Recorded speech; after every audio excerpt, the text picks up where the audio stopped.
Alors, bonjour à vous. Donc, merci pour cette invitation. Donc, on m'a donné 30 minutes, on est d'accord? Je vais mettre mon petit chrono en route. Donc, pour vous présenter un peu, faire un panorama de ce qu'on sait actuellement avec une sélection un peu de thèmes sur comment se développe l'enfant, que nous dit la psychologie actuellement, la psychologie du développement, sur qu'est-ce qu'on sait, les acquis, les défis. Et donc, je vous propose une petite sélection de thèmes. Alors j'ai eu totalement liberté de choisir mes thèmes et donc à la fin j'ai essayé de faire des liens un peu avec peut-être ce qui pourrait vous intéresser dans votre métier. Alors je vais vous parler de 3 grands thèmes de l'enfant apprenant et créateur, c'est-à-dire que je vais vous faire un petit point un peu sur l'enfant qui se développe et qui apprend, avec toutes ces caractéristiques d'apprentissage, et pour aller jusqu'à compétences un peu ce qu'on appelle socio-émotionnelles, jusqu'à la créativité. Okay, et après, je ferai une petite incursion sur des exemples qu'on mène actuellement sur des livres adaptés à certaines déficiences, pour vous montrer le lien entre le développement typique et atypique, et comment du coup ça peut aider du coup à fabriquer des livres ou à adapter des livres. Voilà. Vous voyez un peu le panorama? Voilà. Alors, donc moi, c'était simplement juste pour vous rappeler, parce que c'est très actuellement dans l'air du temps, la grande différence entre, ou ce qu'on entend dans les médias, entre l'apprentissage et tout ce qui est neurosciences et comportement. Les PowerPoint, je peux les diffuser sans problème. Donc, voilà. Ne vous inquiétez pas, je diffuse, vous pouvez les prendre en photo sans problème, mais je vous les donne sans problème. Et donc l'idée, c'est je veux bien vous dire qu'en fait, des fois on voit dans les médias l'idée que, je sais pas, récemment, la neuroscience ont montré que c'était bien de lire, ou de lire aux enfants, ou des choses comme ça. Voilà. Je vais juste vous rappeler qu'en fait, il y a ces 2 niveaux d'explication qui sont très différents. Il y a le niveau comportemental, ce qu'on fait, ce qu'on observe, l'enfant qui lit, l'enfant qui apprend à lire, nous qui lisons. Voilà, donc il y a le niveau d'observation, il y a le comportement, ce qui est observable, donc quelque chose d'une conduite très complexe, et après il y a le niveau cérébral qui est les bases cérébrales de ce comportement qui vient d'être appris. D'accord? Et ces 2 niveaux d'explication, il n'y en a pas un qui est meilleur que l'autre. Quand disent les neurosciences montrent que, c'est pas vrai, on sait depuis 100 ans ou des centaines d'années que l'apport de la lecture partagée des parents, tout ça. Simplement, il y en a un, c'est un niveau d'observation sur le comportement. Un deuxième, c'est il y a une trace cérébrale de ce comportement. Et donc, c'est complémentaire. Et l'un n'explique pas mieux que l'autre les nouvelles conduites. D'accord? Il faut faire juste attention à ça, parce qu'on est en vie actuellement dans des neuro-illusions, neuromythes. On met neuro à tout et puis c'est bon. Hein. On parle d'enfants neurotypiques. Bon, on parle des enfants normaux, quoi, en fait, voilà, ordinaire. Alors, c'est juste pour vous dire, j'ai rien contre, hein, c'est juste pour placer. Donc, il y a le comportement, il y a le cérébral. C'est 2 approches très complémentaires, et il faut penser que chaque fois que je fais quelque chose ou que j'apprends, j'ai une modification neuronale de ce que je fais. D'accord? Donc, ce qu'on fait, c'est piloté par notre système cérébral, et à chaque fois que je fais quelque chose, je formate. Et quand on apprend à lire, on formate et on sculpte nos cerveaux de façon définitive. Vous ne pouvez plus vous empêcher de lire. D'accord? Nous, vous voyez, pour des gens illettrés ou des gens d'une autre culture, ça va être voilà, c'est des dessins avec des hiéroglyphes, on ne sait pas trop ce que c'est. Nous, maintenant, on a tellement sculpté notre cerveau et appris à lire que vous ne pouvez plus vous empêcher de lire. Okay? Et on a tous une zone cérébrale dans le cerveau qui s'active quand on a appris à lire. Okay? Voilà, donc c'est juste pour vous dire que chaque fois que j'apprends, que je fais quelque chose, systématiquement, chaque fois, je modifie mon cerveau. Voilà, mais rien de nouveau. Donc les études où on dit oui, je jouais à je sais pas quoi, du coup on a montré par le cerveau que ça bouge, oui, c'est évident. Dès que je fais quelque chose, je modifie mon cerveau. Bon, voilà. Et toute la vie. Et on sait que le grand truc, c'est l'exercice. Plus je fais, plus je modifie. La grande découverte, c'est ça. Donc les comportements, les sportifs le savent. Vous êtes à côté d'une faculté de sport. Hein, donc il faut exercer. Et quand on apprend à lire, on apprend à écrire, plus j'exerce, plus je modifie, plus déjà mon comportement s'améliore. Et derrière, je modifie les structures cérébrales qui sont sous-jacentes à ce comportement. D'accord ? Voilà. Donc c'est juste pour vous resituer.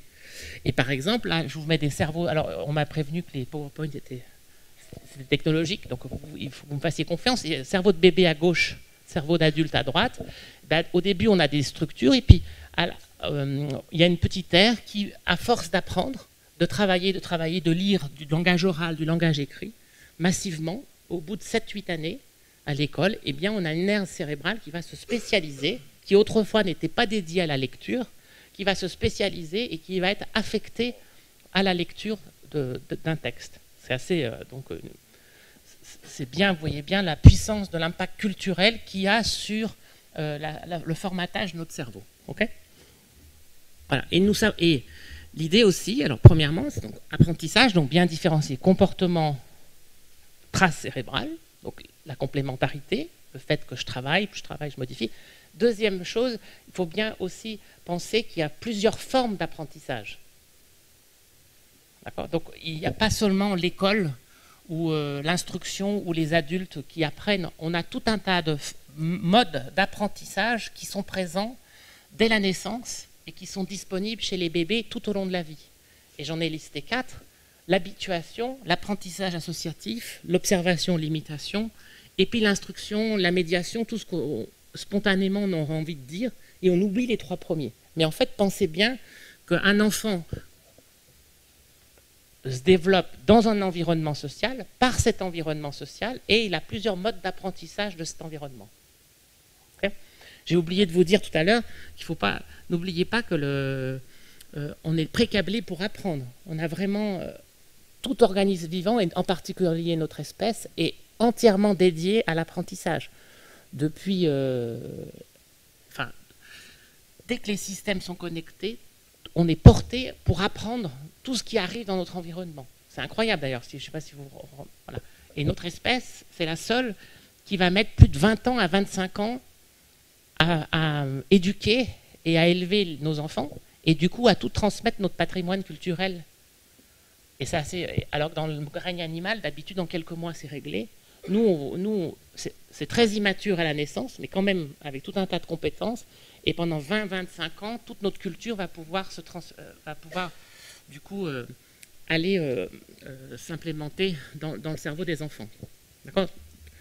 Donc ces formes d'apprentissage existent dès la naissance. Alors l'habituation, c'est très simple. Si on a un système assez incroyable, c'est que notre cerveau s'habitue à tout.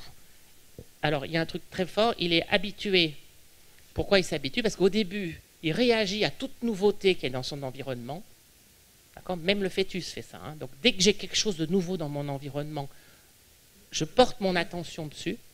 C'est un système d'alerte.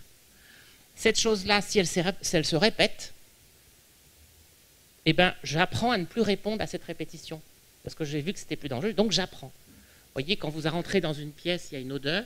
Au bout de quelques minutes, c'est bon, vous êtes habitué, on ne sent plus l'odeur. Si vous habitez aux côtés d'un train, si c'est très régulier, les bruits, les lumières, votre cerveau s'habitue à tout. Donc les systèmes, pensez bien que dès que quelqu'un arrive, dès qu'un enfant arrive dans un lieu, il est forcément attiré par tout ce qui est nouveau.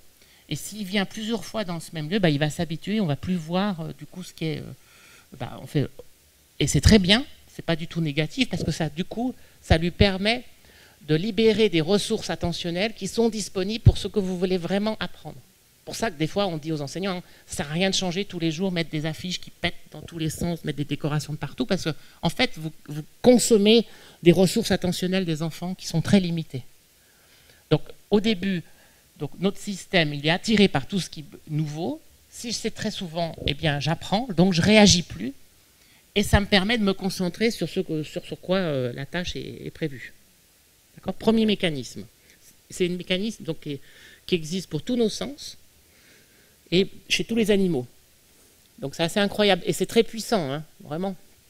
Et nous, à l'âge adulte, en formation pour adultes, on aime bien ce système parce qu'au début, quand on va en formation, on va à une école ou on va dans un nouveau groupe, on est attentif à tout, donc on n'écoute rien des consignes. Et puis on revient dans la salle, au bout de quelques heures, on est stabilisé, on est habitué. Et donc là, du coup, on peut vraiment se concentrer sur ce qui se passe autour de nous. On est tous comme ça. Et les étudiants, par exemple, ils disent Au début, il s'assoit un peu aléatoirement, et puis au bout de 2-3 séances, tout le monde s'assoit toujours au même endroit, parce que du coup, on a stabilisé le système, et puis du coup, je peux me concentrer sur ce qui arrive. Okay, c'est très classique, on en a besoin. Deuxième mécanisme, c'est l'apprentissage associatif, c'est que notre cerveau, du moment qu'il y a 2 événements qui arrivent en même temps, il associe. D'accord? Et c'est très utile, par exemple, dans l'éducation, ou code de la route, ou les parents avec les enfants. Et puis, parce qu'à la fin, il fait un feedback positif ou négatif. C'est le fameux conditionnement, hein, on apprend comme ça. Et puis, c'est aussi très utile pour la lecture. C'est parce qu'on fait un phonème avec un graphème et on les met ensemble. Et puis, on dit, ça, c'est un lien entre les deux, il faut que tu apprennes ça. Et c'est du apprentissage associatif. Et notre cerveau est extrêmement fort pour associer n'importe quoi qui va ensemble, du moment qu'on le présente ensemble. Dès la naissance, pour tous nos sens, massif. Pensez bien que chaque fois que vous répétez, que vous associez des choses, de fait, vous créez des liens, et les enfants sont particulièrement sensibles à créer des liens en 2 événements qui n'ont strictement des fois rien à voir. Plus tard, en pathologie, on appelle ça des phobies ou des choses comme ça. Okay. Troisième mécanisme d'apprentissage extrêmement puissant aussi, et pas du tout, alors qui est très présent dès la naissance, c'est l'imitation, l'observation-imitation. Je vois quelque chose, je code ce que je vois et je suis capable, moi, de le reproduire. Ça, c'est génial parce que ça existe dès la naissance. Ça, c'est la fameuse image classique. Si vous allez voir un bébé, tout le monde va tirer la langue et le bébé va tirer la langue. Et du coup, c'est quelque chose qui est très présent dès la naissance. Et puis, ça va être beaucoup utilisé au cours des développements parce qu'avant que le langage arrive, chez les jeunes enfants, j'observe et je répète. Et donc, ce mécanisme d'imitation est extrêmement puissant. Il existe tout au long de la vie, hein. Quand vous regardez un maître qui dessine des lettres, puis vous faites pareil, vous faites de l'observation puis de l'imitation. Si vous faites du ski, vous regardez un geste puis vous reproduisez le geste. Si vous êtes ébéniste, vous faites un geste technique et on reproduit le geste. Toute la vie, on fait de observation-imitation. C'est extrêmement puissant chez les très jeunes enfants, avant que le langage arrive et explose. Donc on dit même que jusqu'à 4-5 ans, c'est un mécanisme d'apprentissage qui est extrêmement puissant. On voit bien les enfants, il y en a un qui fait quelque chose, l'autre vient se coller, ils font tous pareil, et puis il y a une contagion d'enfant en enfant. Okay. Et puis une fois qu'il y aura le langage, et bien du coup, là, il y aura d'autres modes d'apprentissage par l'explicite, l'instruction, la médiation. Mais c'est vraiment très très fort. Et c'est notamment extrêmement puissant parce que ça permet d'apprendre des comportements sociaux. C'est-à-dire, je vais regarder ce que font les autres, et puis, comme je suis soumis à cette exposition, je vais répéter ce qu'ils font. Et c'est le fameux poids des modèles, l'exemplarité, adultes ou autres. Et là, c'est des vieilles recherches qui datent de Bandura des années 60, et puis maintenant qui sont reproduits actuellement. C'est l'idée alors, ce chercheur, il essayait de comprendre d'où venait la violence. Et donc, il disait, comment on apprend la violence? Et lui, son modèle, c'était, il dit, c'est un apprentissage par imitation. Si je suis soumis, si j'expose des enfants à des comportements violents, ils vont spontanément les reproduire par imitation sociale. Alors il a fait une expérience, poupée bobo, ça a fait grand bruit. Prenez un enfant dans un coin, vous prenez un expérimentateur dans un autre, l'enfant il joue, il a des objets autour de lui, et puis l'expérimentateur il est dans un coin, il se met à taper. Il y a un groupe où il y a quelqu'un qui tape très fort une poupée avec des marteaux, je sais pas quoi. Un autre groupe où c'est gentil, voilà. Puis rien, ils sortent, et puis après, ils mettent un enfant tout seul dans la pièce avec les mêmes objets. Ceux qui ont été exposés visuellement à de la violence produisent plus de violence que ceux qui n'ont pas été exposés. Voyez. Donc ça s'appelle l'apprentissage social. C'était très fort à l'époque, maintenant ça revient aussi, parce que c'est derrière, vous avez exactement l'impact de la discussion sur les jeux vidéo, sur à quoi je suis exposé, qu'est-ce que je reproduis. Voilà. Et donc, c'est très critiqué. Et puis, c'était très puissant à l'époque parce qu'années 60, il y avait 2 grands courants. Hein. Il y avait Piaget d'un côté, psychanalyse de l'autre, sur le développement cognitif, développement affectif.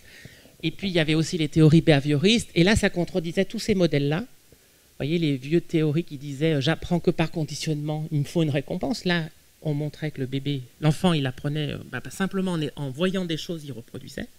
C'était contraire à la psychanalyse qui disait « ça fait du bien ». Ça fait un effet cathartique de voir de la violence, puisque là, du coup, ça augmentait le taux de violence, alors que ça aurait dû le baisser. Et donc là, il dit, voyez, simplement de l'observation et de l'imitation, je modèle mon apprentissage social. Et c'est quelque chose qui est extrêmement puissant, et voilà, c'est très discuté actuellement sur les jeux vidéo.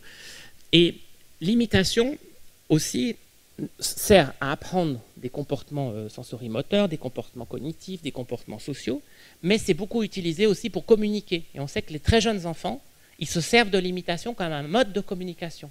Comme la fonction du langage n'est pas totalement élaborée, eh bien je fais un geste, je fais le même geste que toi, tu le reproduis et on fait une sorte de dialogue. D'accord, avec tout un tas d'intonations, de gestes, des choses comme ça. Donc, notamment avec les très jeunes enfants, ce mécanisme d'apprentissage par imitation est extrêmement puissant. Mais vous voyez bien qu'il y a tous ces modes-là qui cohabitent. Il n'y a pas un mode parmi d'autres. Habituation, association, imitation. Et après, il y a la fameuse instruction-médiation, où là, vous êtes les spécialistes. C'est tout ce qui est les savoirs, les savoir-être, tout ça, où là, il y a la société qui a décidé de lister, à partir des connaissances scientifiques dont ils disposent, d'extraire des savoirs et dont on pense qu'ils sont nécessaires à transmettre à la génération future et à faire un curriculum en disant telle ou telle chose doit être transmise. Et puis on sait que si on fait de l'action, il y a tout un tas de méthodes qui favorisent ou non ces apprentissages par médiation ou instruction. Voilà. Et ça, c'est vraiment là quelque chose qui est très spécifique à notre espèce, c'est que c'est très très long chez l'humain. Vraiment, on consacre une énergie et du temps de façon assez incroyable dans notre espèce pour passer autant de temps à transmettre d'informations et de savoir dans le milieu parental, à la crèche, dans tout ce qui est petite enfance, à l'école, à l'université, dans les clubs, partout. Voilà, on passe un temps incroyable à transmettre ces savoirs et savoir-faire. Voilà. Et puis, voilà. Et alors, là, maintenant, je voulais vous parler, parce que du coup, il me reste un quart d'heure, de deux choses, compétences émotionnelles et puis, du coup, la créativité. Et donc, vous voyez, donc, ce mode, donc, ces mécanismes d'apprentissage, et du coup, ils vont être utilisés pour apprendre tout un tas de comportements, de fonctions qu'on va devoir développer au cours du développement. Alors, il y en a beaucoup, hein. Donc, moi, j'en ai fait une sélection de 2, notamment, plutôt ce qui est, vous allez voir, tout ce qui est prosocial et ce qu'on appelle les compétences émotionnelles. Alors, je vous propose un petit exercice. Alors, je vais vous proposer des émotions et spontanément, vous allez devoir écrire ce que c'est comme émotion. D'accord? Un petit exercice. Alors, voilà. C'est un petit jeu qu'on a fabriqué avec les éducatrices des crèches de l'université de Genève. Alors, c'est parti. Alors, faut pas dire à l'oral, hein, vous marquez, puis après, on corrige. C'est parti. Première émotion, qu'est-ce que c'est? Voilà. Deuxième émotion, qu'est-ce que c'est? On va vite parce que c'est facile au début. C'est les mêmes, hein, c'est des catégories d'émotions. Troisième émotion, qu'est-ce que c'est? Quatrième émotion, qu'est-ce que c'est? Cinquième.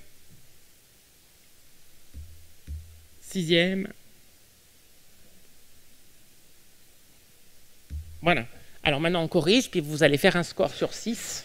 Okay. Donc c'est un exercice, compétence émotionnelle. Une des premières compétences, c'est être capable déjà de reconnaître une émotion sur un visage. Et pour un jeune enfant, déjà pour nous, vous allez voir, c'est pas si facile. Et en plus, c'est pas forcément facile aussi pour les jeunes enfants. Alors la première, tout le monde est d'accord, c'était la joie. La tristesse, là normalement ça va à peu près. Dégoût, colère, peur, surprise. Voilà. Alors, qui c'est qui a 6 sur 6? Voilà. Alors, vous voyez, c'est pas 100%. Et ça, c'est toujours comme ça. Vous voyez, donc, et puis, normalement, on a en moyenne 4 ou 5. Vous êtes d'accord? Et tout le monde a au moins 3. Personne, normalement, en dessous de 3, à peu près. À peu près. Donc, juste pour vous dire que voilà, donc, ces compétences émotionnelles, comment l'enfant va faire? Parce qu'il faut qu'il apprenne à décoder sur les visages. Il n'y a pas un visage pareil, mais tout le monde a la même structure de visage. Et il faut être capable d'extraire des caractéristiques sur le visage, des traits, qui sont communs à tout le monde et qui signalent une émotion. Vous voyez, en fait, on croit que c'est facile, et en fait, c'est pas du tout facile, et c'est même très difficile. Alors, vous voyez, la joie, par exemple, il faut décoder que systématiquement, chez tous les enfants, dans la majorité des cas, quand l'enfant est joyeux, les joues remontent, les lèvres sont tirées vers les oreilles, la peur, les sourcils se lèvent, la bouche s'ouvre. Vous voyez, des caractéristiques comme ça qui font que c'est pas du tout évident à décoder l'ensemble de ces indices pour faire une structure générale qui dit lui, il est content, pas content, ou il a une surprise. Et donc, vous voyez que du coup, les émotions, c'est quelque chose qui n'est pas facile à décoder. Et les compétences émotionnelles, ça va être une de ces dimensions qu'il va falloir travailler pour essayer d'aider les enfants à comprendre une émotion sur le autrui et sur soi-même, visuel, audio, quand on raconte une histoire, la prosodie, enfin tout un tas de choses.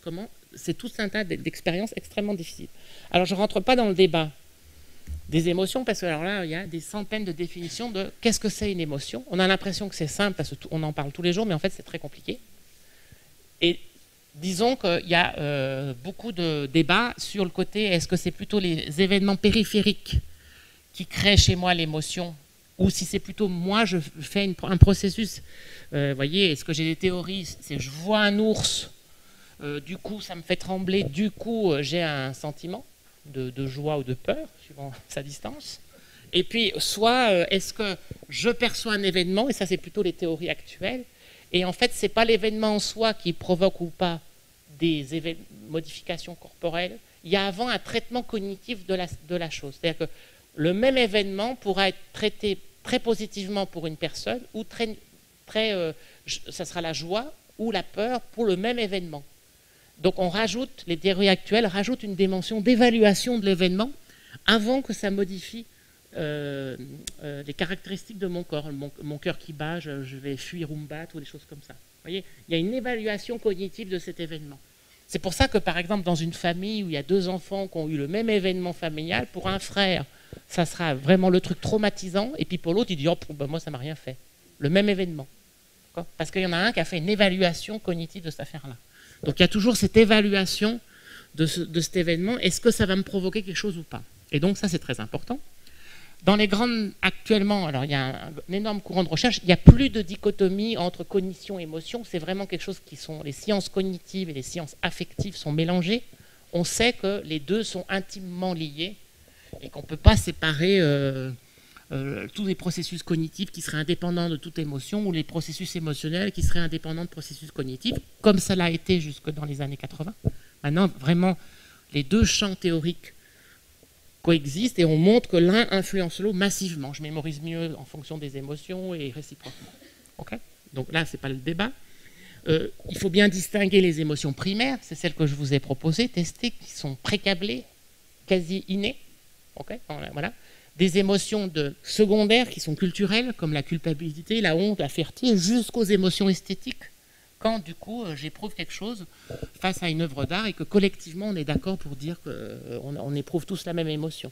D'accord ? Et donc il y a différents types d'émotions, avec vraiment celles qui sont primaires, dans le sens des 6 que je vous ai proposées, ça serait celles qui seraient précablées, c'est-à-dire qui seraient indépendantes de la culture, et je vais vous donner les arguments qui vont là-dedans. Okay. Alors, quand j'en reviens maintenant aux compétences émotionnelles, il y en a vraiment...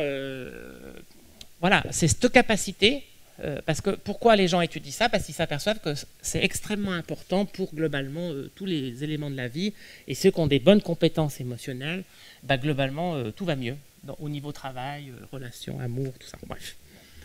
Et c'est très important ces compétences, et alors des chercheurs en distinguent 5.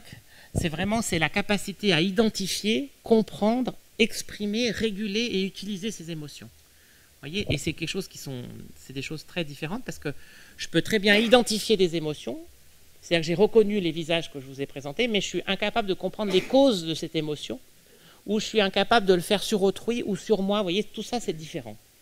Et donc les compétences émotionnelles, eh ben, c'est les personnes qui arrivent à faire tout ça de façon le mieux possible.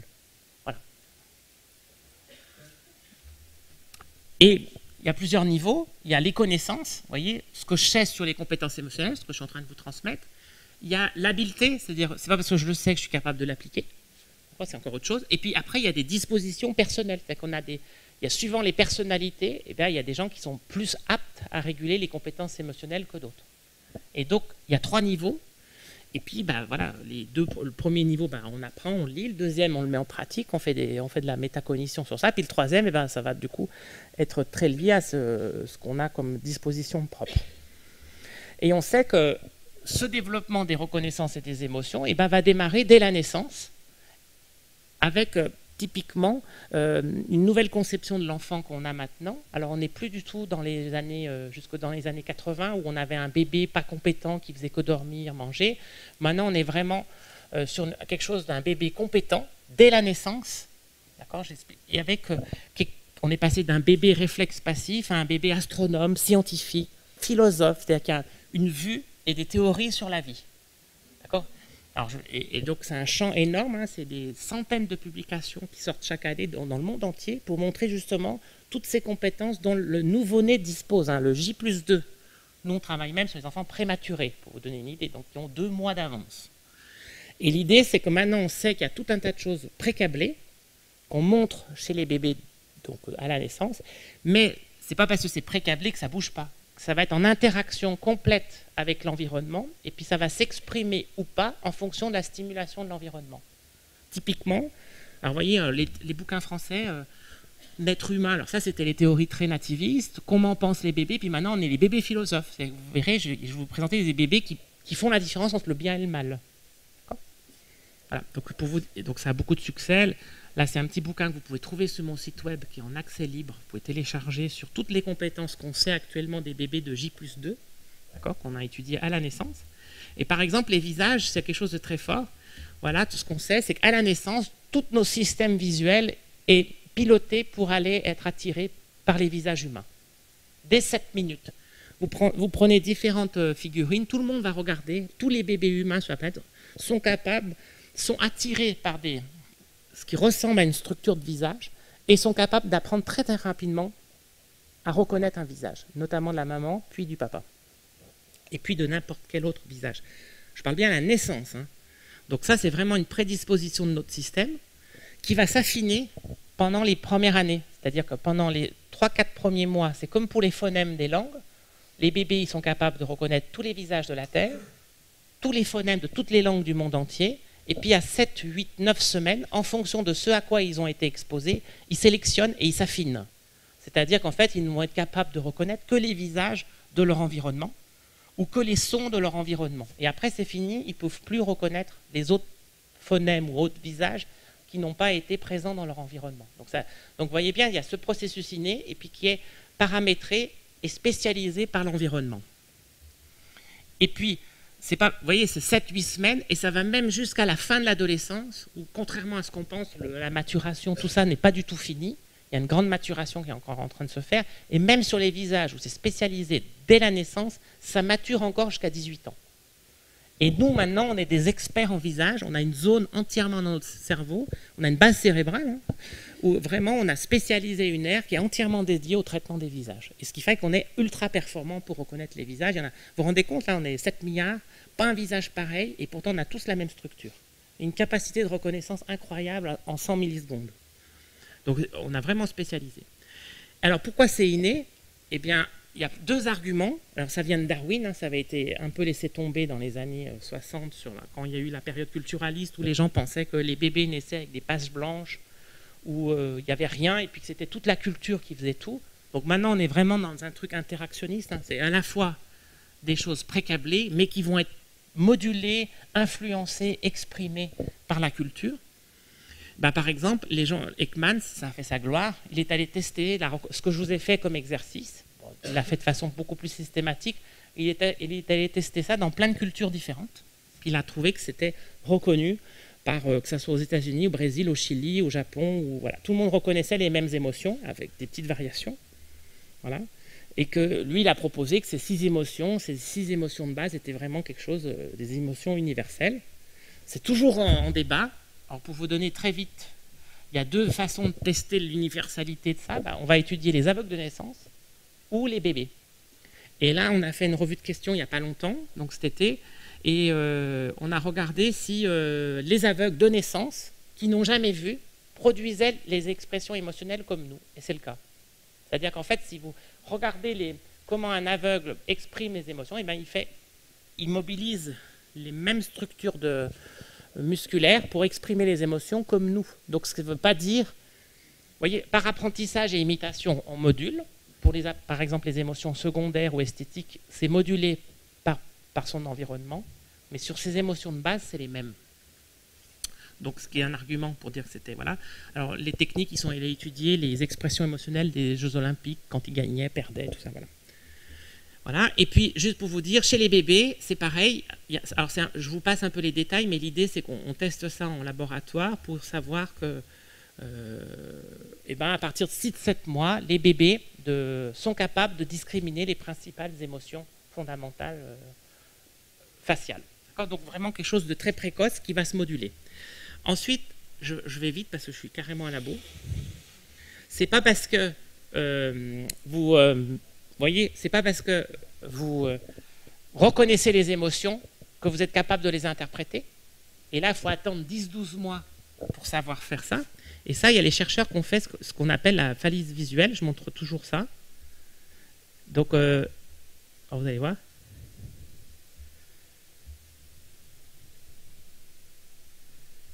Je ne sais pas si le son marche.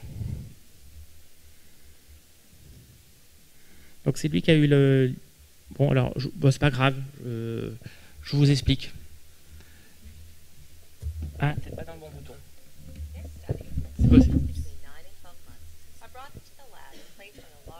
Ouais, voilà, juste pour vous dire, on crée une falaise visuelle, on demande à l'enfant de traverser. De l'autre côté, on met sa maman avec le jouet qui est en face d'elle.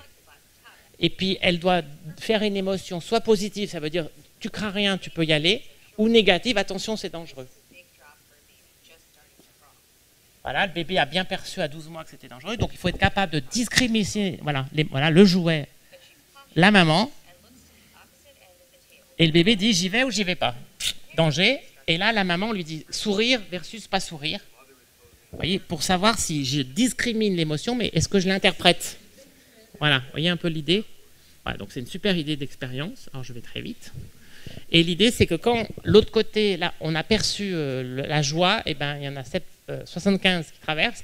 Et quand on a perçu la peur, aucun enfant traverse. Donc c'est qui montre qu'il est capable de travailler là-dessus. Et puis après, à 3-4 ans, donc là, vous voyez, c'est que de la communication non verbale. Après, on passe avec l'arrivée du lexique. Et là, il va y avoir tout un travail qui va être fait pour savoir à partir de quelle émotion, quel mot va être compris et comment il va commencer à distinguer les différentes émotions en fonction des tâches qu'on va lui demander. Alors les chercheurs, vous voyez, on montre que suivant le niveau de la tâche, on va être très très différent. Voilà. Les émotions, du coup, ça vous voyez, donc reconnaissance, interprétation, va être essentiel. Pourquoi? Parce que derrière, il va falloir travailler sur tout ce qui est empathie. Et on sait que l'empathie, c'est fondé sur notre perception des émotions et notre capacité à penser que l'autre, à adopter le point de vue de l'autre, à se mettre à sa place au niveau émotionnel. C'est une vieille notion qui est très à la mode actuellement, d'accord? Ça revient. Et puis c'est très compliqué comme compétence, parce qu'il faut savoir faire ce que je viens de vous dire sur les émotions, et il faut avoir ce qu'on appelle la théorie de l'esprit, c'est-à-dire se mettre à la place de l'autre et imaginer ce qu'il peut faire, et pas avoir la tendance à penser que ce que je pense, tout le monde pense pareil. Bon, des fois, même à l'âge adulte, on a du mal. Mais normalement, à 3-4 ans, ils y arrivent. Et puis, la conscience de soi, c'est la fameuse j'existe différemment par rapport à mon environnement. Il n'y a pas de confusion entre moi et mon environnement. Et là, tout un tas de recherches se développent là-dessus pour montrer que cette empathie, donc qui utilise ses compétences émotionnelles, alors ça serait le propre de l'homme ou pas, ça, il y a débat entre les chercheurs. Mais en fait, ce serait le fondement de notre morale, de l'altruisme et de la justice. D'accord? Donc sans ça, il n'y aurait pas tous ces comportements, ce qu'on appelle prosociaux. Et puis, alors du coup, il y a tout un tas de chercheurs qui ont développé, alors vous verrez, je vous ai mis des références sur ce développement de l'empathie, et puis qui va démarrer dès la naissance, parce qu'on sait que les bébés ne réagissent pas pareil à leurs pleurs, des propres pleurs de leurs collègues qui sont dans la néonate. Donc il y a déjà les prémices, mais ce n'est pas la véritable empathie. Et il va falloir attendre quelques temps pour typiquement être capable de répondre à l'empathie de l'autre.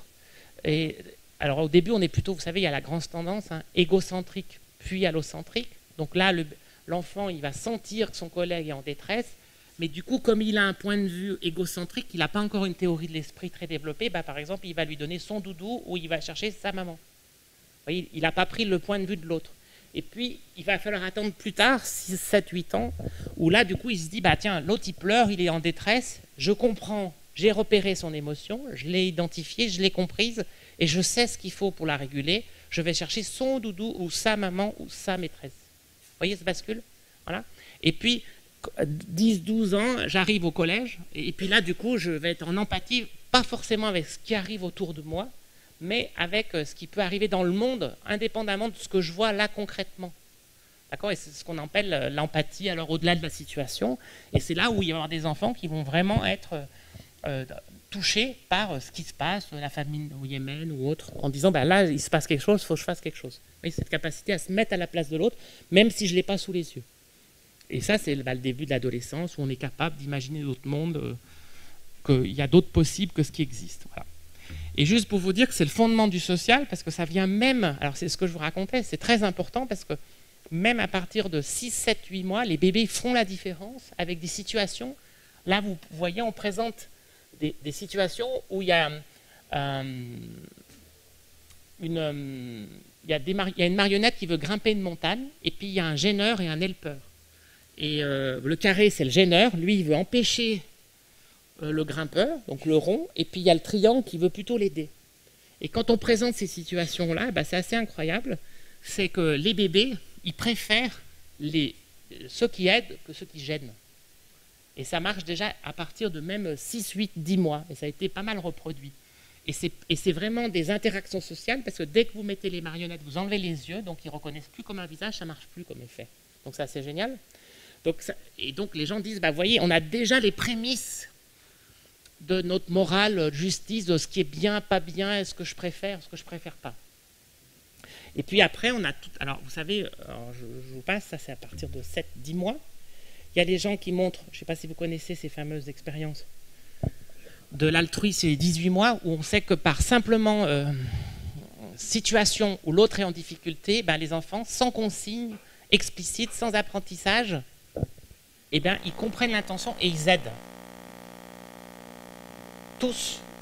Et donc ça existe vraiment à partir de 12-20 mois.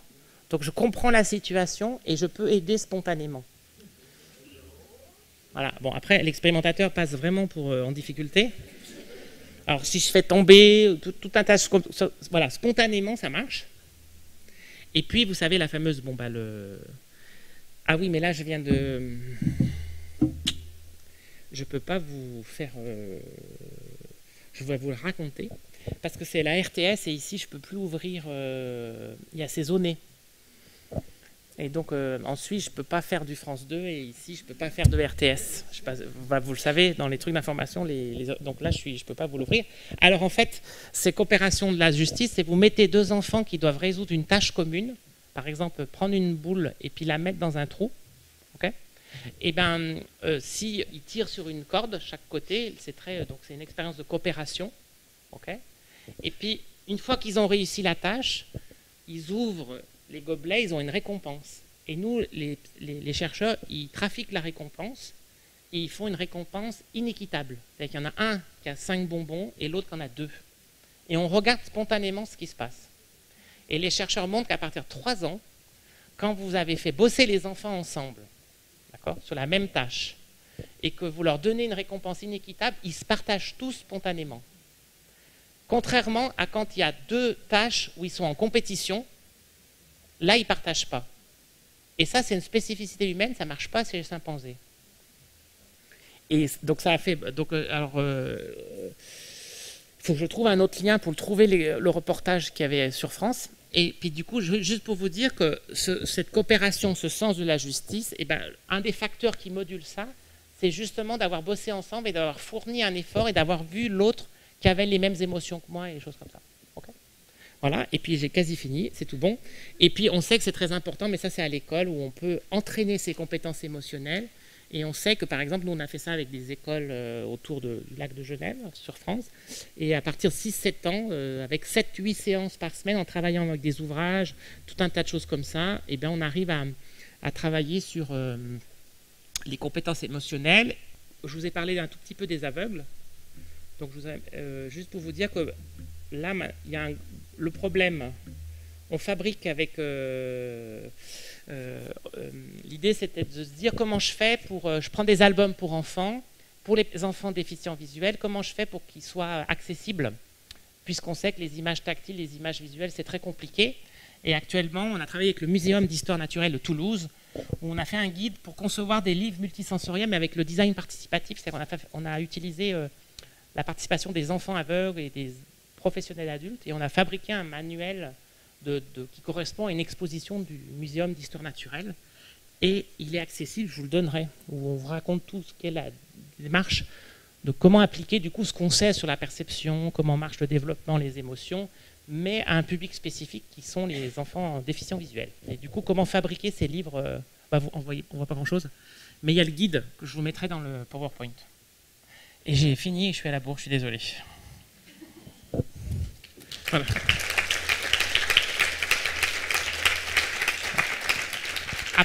Après, si vous voulez en savoir plus, il y a La vie secrète des enfants. Donc ça, c'est un panorama de tout ce qu'on sait sur la recherche, sur la psychologie du développement.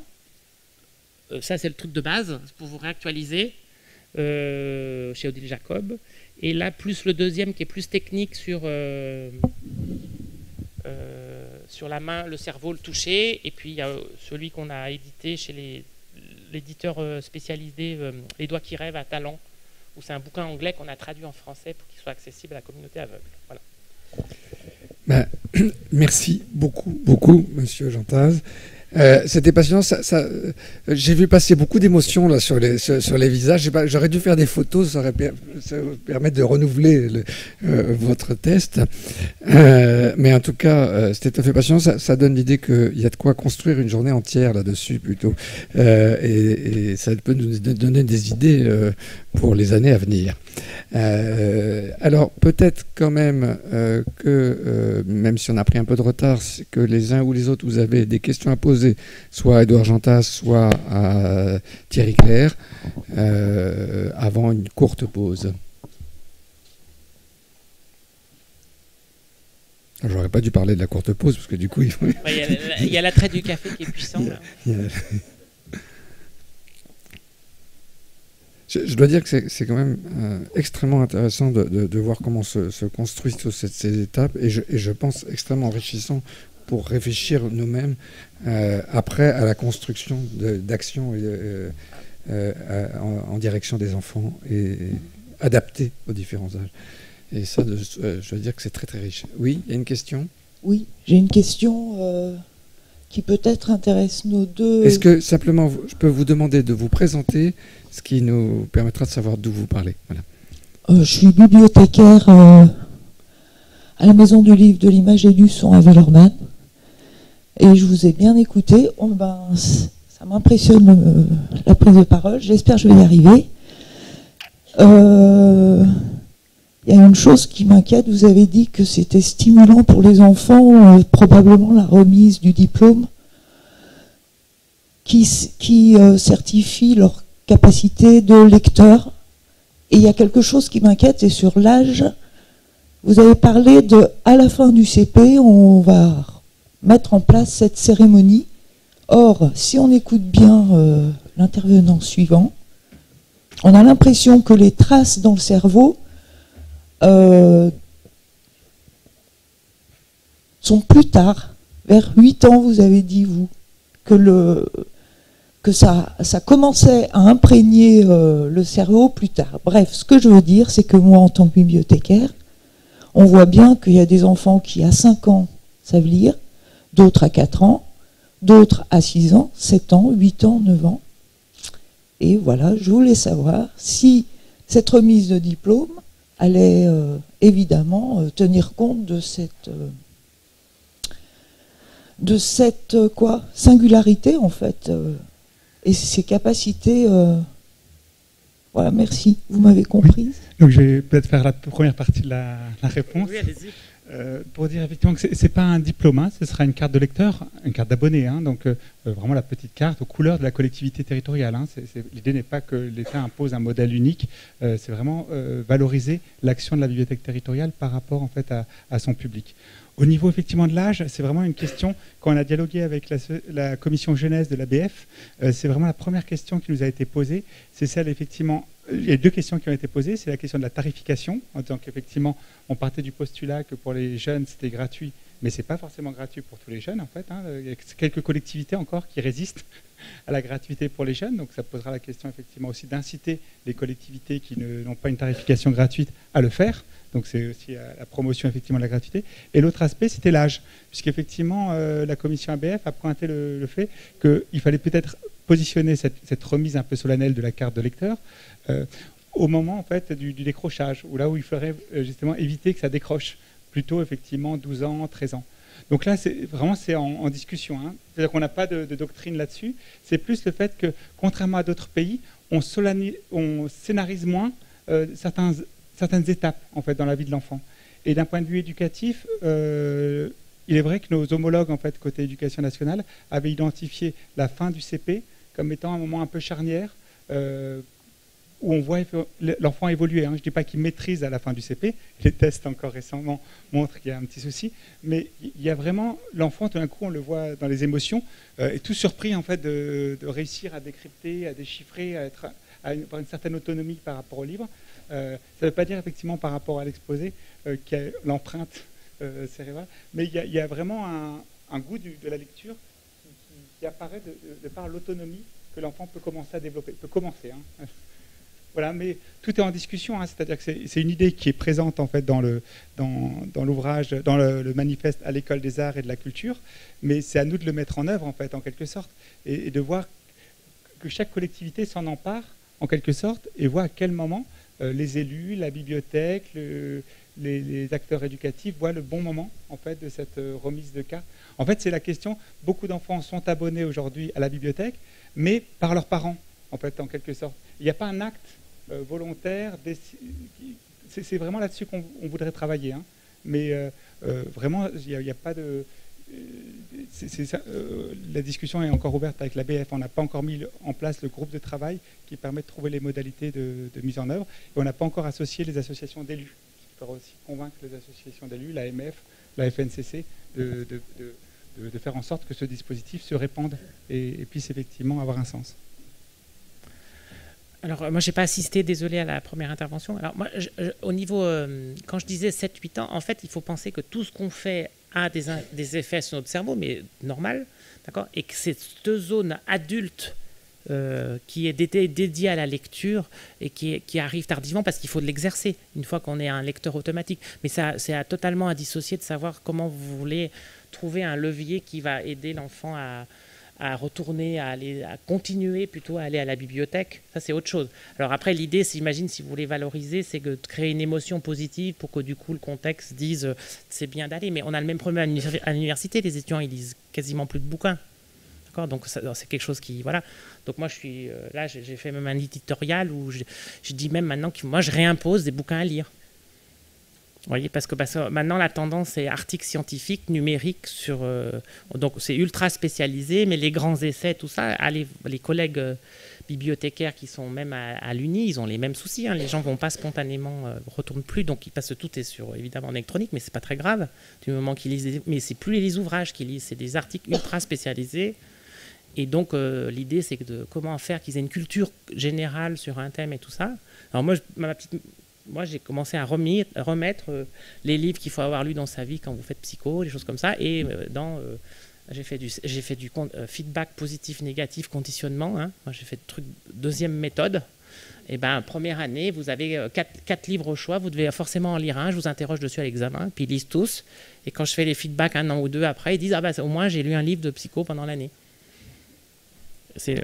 Après, c'est comment trouver un levier. Moi, j'ai le levier cours, notes. D'accord, donc c'est facile.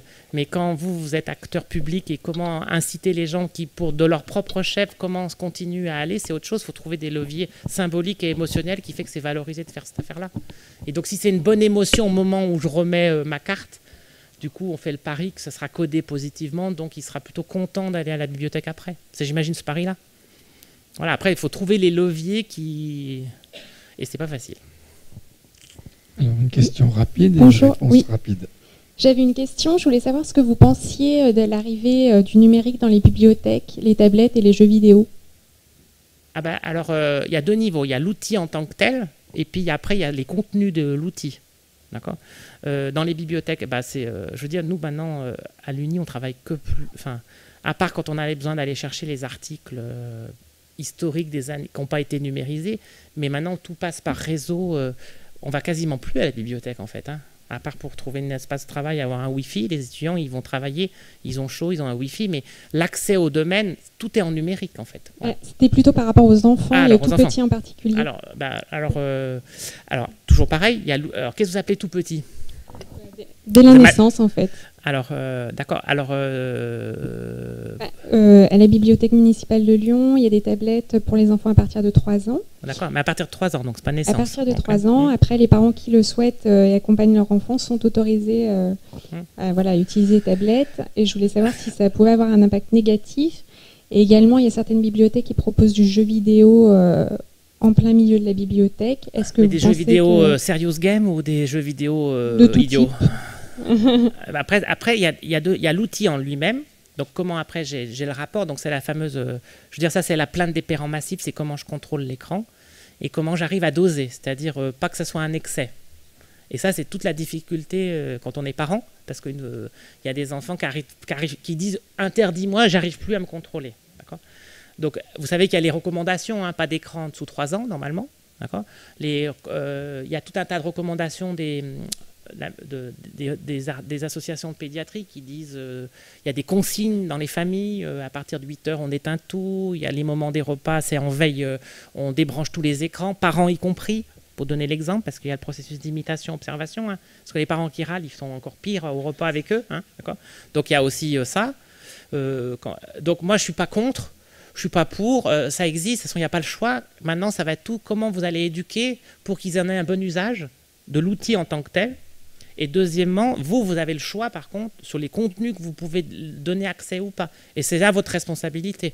C'est-à-dire pas faire n'importe quoi comme jeu. Il y a des jeux qui sont absolument fantastiques ou qui peuvent être très utiles pour des enfants, notamment qui ont des fois, je sais pas, les dyspraxiques, des gens qui ont des besoins et qui ont envie d'écouter ou des choses comme ça. Donc moi, je suis très précautionné. Tout le problème, c'est la dose. Et le problème, c'est comment vous contrôlez cette dose. Mais ça, vous n'êtes pas en tant que... Voilà. Mais si, je ne sais pas moi, vous avez la responsabilité des contenus de jeu, qu'est-ce que vous appelez jeu, en fait? Ça m'inquiète. C'est des jeux pour apprendre... C'est des vrais jeux ou des jeux vraiment totalement inutiles? Oui, c'est du jeu pour le loisir pur, hein, c'est pas des jeux pédagogiques. C'est des Candy Crush, ça sert à rien, par exemple, en bibliothèque, on est d'accord? Après, si c'est des jeux où, je sais pas, c'est un jeu pour découvrir les émotions dans un livre et tout ça, c'est autre chose, vous voyez. Et du coup, ma question, c'était vraiment sur cet aspect d'accès libre, pas forcément accompagné, en fait, pas en atelier, mais vraiment d'avoir dans l'accès libre, c'est vous qui devez avoir la responsabilité des contenus disponibles. Il ne faut évidemment pas qu'il y ait un accès à tout. Hein. Moi, je suis pour contrôle total. Hein. Jusqu'à la fin de l'adolescence, d'ailleurs. Contrairement à ce qu'on pense, il faut en plus contrôler ce qu'ils regardent. Bien sûr. Mais moi, le numérique, ça peut être génial, comme ça peut être l'enfer. Donc c'est tout le job de l'éducation. Voilà. Mais on est sur la maternelle, on n'est pas sur avant. Hein. Dans les crèches, on a 0 écran, on n'a rien du tout. Hein. Alors, je vous parle de vous, c'est à partir de 3 ans. Hein. C'est à partir de la petite école, on est d'accord? Oui, mais du coup, comme les écrans sont dans la bibliothèque, même les tout petits peuvent voir ce qui se passe sur les écrans qui sont normalement destinés aux plus grands. Quoi. Je crois qu'on n'arrivera pas à en terminer avec cette discussion parce qu'elle ouvre évidemment plein de réflexions. Je voudrais vraiment remercier nos 2 intervenants de ce matin. Vous avez magnifiquement ouvert l'un et l'autre cette journée. Alors, on l'a promis, donc on va faire une courte pause, très courte, 5 minutes. Et puis après, on se retrouve avec Violaine Canmaché pour une table ronde, notre première table ronde de la journée. Merci infiniment et bravo encore à nos intervenants.